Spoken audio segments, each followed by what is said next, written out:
Hello and good morning. Joe Justice here. I should say good afternoon. It is afternoon. And it is July 10th, 2023. Hope you're off to an amazing week. It is Monday, and I'm excited to be coming to you today as we are getting ready. In the next couple of weeks, we will be having a lunch and learn with Avaya Cloud Office, and that's going to be talking about our next level communication for your business. So just to kind of give you an idea, it's very common for businesses to have a lot of different types of communication technology in place today, and that can be troubling. It can be difficult. Or people communicating in Zoom and then making phone calls on their phone and then texting on their personal phone instead of their business phone and all those kinds of things. Well, Avaya Cloud Office actually has the ability to unify all those things. I put a comment right there in the right there is the first comment that's pinned there to the top, and you can learn all about that lunch and learn. That's going to be happening at the Charleston Coliseum, and I would invite you to come join us. Just go ahead and click on that link, and you can join us there. So I would invite you to join us. If your business can't use something like that, but you know somebody that could, please feel free to share that link with them. Would love to see everybody there with that. So today I wanted to talk about, on the Kanawha Valley Hustlers podcast, something that I think is a really interesting subject, and that's the whole concept of revenue streams when it comes to business. So I was reading some news here recently, and of course you may or may not be aware, but Hollywood's really struggling right now, and there's all kinds, everyone kind of thinks of Hollywood as these kind of giant, super massive corporations that never have any trouble. But it turns out Hollywood's having some really significant problems right now. And a big reason for that turns out that over the last 3 or 4 years, they've really lost diversification of their revenue streams.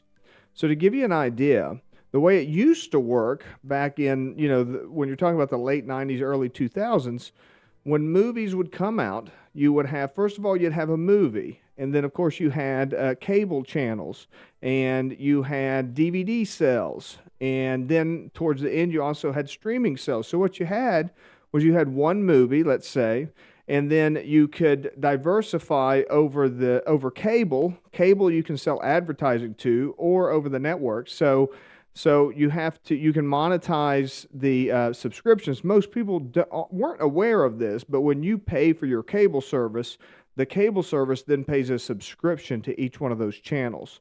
So you had channel revenue, you had subscription revenue in that way. You had advertising revenue. You had rebroadcast revenue. So whenever something would become syndicated, it would there was money available that way.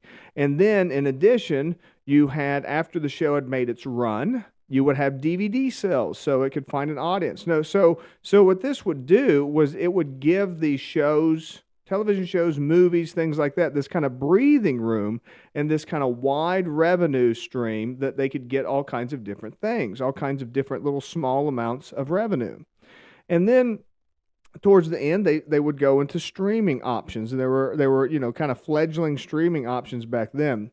Well, what's ended up happening is Netflix, of course, became very dominant, and they became the main player. Now, part of that was they were the only ones really playing in the streaming space. So they became very popular, and all of the studios started trying to match what they were doing and follow along with what they were doing. And they created their own streaming services. As you know, streaming has really exploded in the past few years.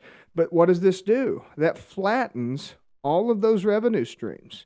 You're not getting all the money from the DVD sales and the advertising and the rebroadcast and all these different ways that you're able to monetize.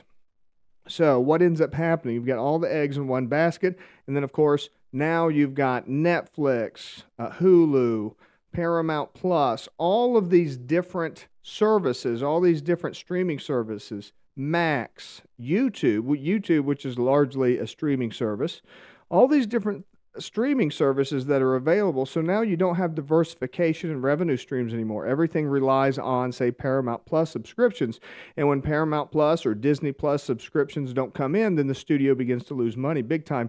And there's no way to really recoup that money. So it becomes really important to understand just how important revenue stream is and how to increase revenue streams.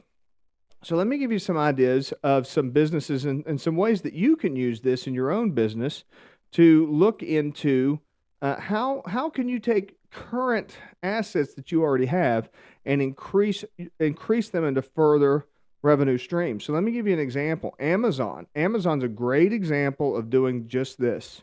So Amazon started out selling books as an online bookstore.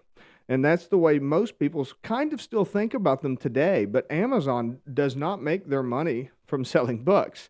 Amazon is a cash flow company now where they enable transactions largely, and a lot of the stuff they don't even stock themselves. They kind of built out based on selling books this kind of distribution model and this kind of cash flow model where they take, a piece of the revenue generation from selling products, starting with books. And now they've gotten to this point where they just do transactions basically in distribution. But even more than that, in building out this incredible system that Amazon has now, what they ended up doing is building out this huge and powerful computer network. This, what a lot of people call the cloud. They have these massive data centers. So they had already created all this stuff. They had already developed all this stuff. And what does that leave them with? That leaves them with a huge asset just sitting there, just waiting there. So one day, basically, you have some engineers come to Jeff Bezos and basically say, hey, why don't we rent this stuff out? And it's a little bit more of a complicated story than that, but that's basically what you have. And there, cloud computing was born. They already had the assets. They already had the infrastructure in place. All they had to do was monetize it and create an additional revenue stream. And by some estimates, that's actually primarily the business that Amazon is in these days. They're not really even in the e-commerce space as much as they are in the cloud services space. Some people disagree with that, so it gets a little bit complicated. But the bottom line is they have this massive revenue stream now based on not doing anything new, but just taking a look at their existing assets and diversifying. Let me give you another great example of that is Uber. Of course, everyone's kind of familiar with Uber as a ride-sharing app. They create this app where people are able to ride share and they're able to get in the car and they go somewhere.